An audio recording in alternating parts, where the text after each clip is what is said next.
Hello बच्चों, चलिए प्रश्न को देखते हैं। प्रश्न पूछा गया है कि जब 1 मोल H2O लिक्विड को मानक परिस्थितियों में विरचित किया जाता है तब परिवेश के एंट्रोपी परिवर्तन की गणना कीजिए। माइनस डेल्टा HF बराबर -286 किलो जूल प्रति मोल। तो बच्चों देखिए क्या है इस प्रश्न की जो मुख्य अवधारणा है वो ये है कि एक तो आपको एंट्रोपी का मतलब पता होना चाहिए कि एंट्रोपी का सूत्र पता होना चाहिए। एंट्रोपी का जो सूत्र है वो हमको पता होना चाहिए और दूसरा हमको ये भी पता होना चाहिए कि ये जो डेल्टा HF हमको दे रखा है, डेल्टा HF हमको दे रखा है और इसका अर्थ क्या है, इसका अर्थ हमको क्या है। यदि ये दो बातें हमको पता है तो हम इसको आसानी से निकाल सकते हैं।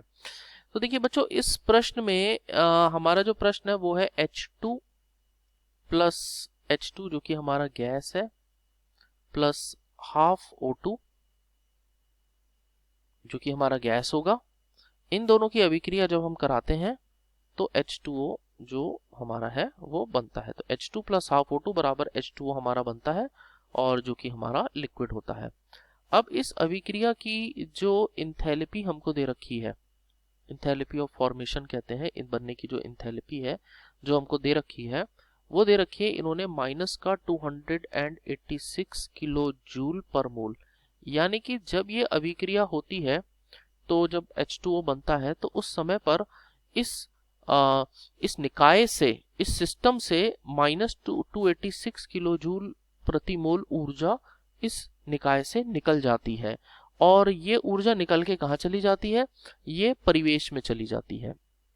और परिवेश को जब ऊर्जा मिलती है तो परिवेश में जो रैंडमनेस है, जो एंट्रोपी है वो बढ़ जाती है। तो एंट्रोपी जो उस समय पर इसकी बढ़ जाती है, एंट्रोपी में परिवर्तन हो जाता है। तो हमको ये पता होना चाहिए कि ये ऊर्जा जो निकली है इसका एंट्रोपी के साथ क्या संबंध है। तो बच्चों इसके लिए एक सूत्र होता है।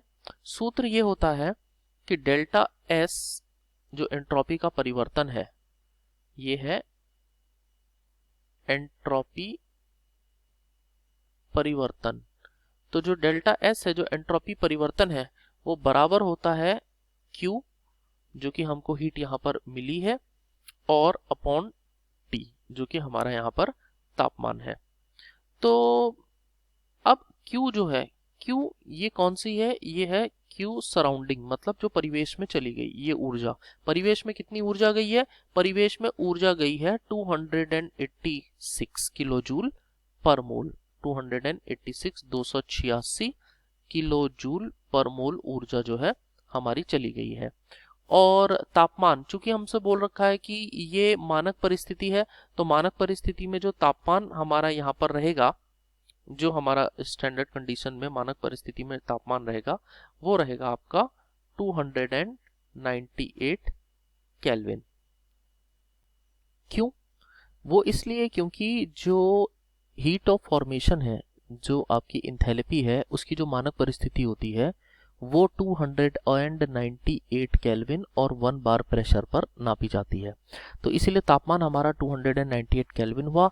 अब जब हम इसको हल करेंगे तो वो आएगा 0.9597 किलो जूल प्रति केल्विन प्रति मोल, ये हमारा आ जाएगा। यानी कि जो हमारा एंट्रोपी का परिवर्तन है डेल्टा S है वो बराबर हुआ 959.7 जूल प्रति केल्विन प्रति मोल। तो इस प्रकार से हमारे इस प्रश्न का उत्तर आ गया कि हमसे पूछा गया था कि परिवेश के एंट्रोपी की गणना कीजिए।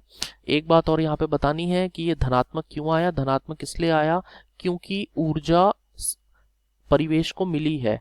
ये डेल्टा H यहाँ पे नेगेटिव है जो कि बताता है कि ऊर्जा इस निकाय से निकली है, H2O2 H2O वाले निकाय से निकली और परिवेश में चली गई। तो परिवेश को ऊर्जा मिली है, इस कारण से ये यहाँ पर धनात्मक आया है। और आशा करते हैं आपको फिर समझ में आ गया होगा। धन्यवाद।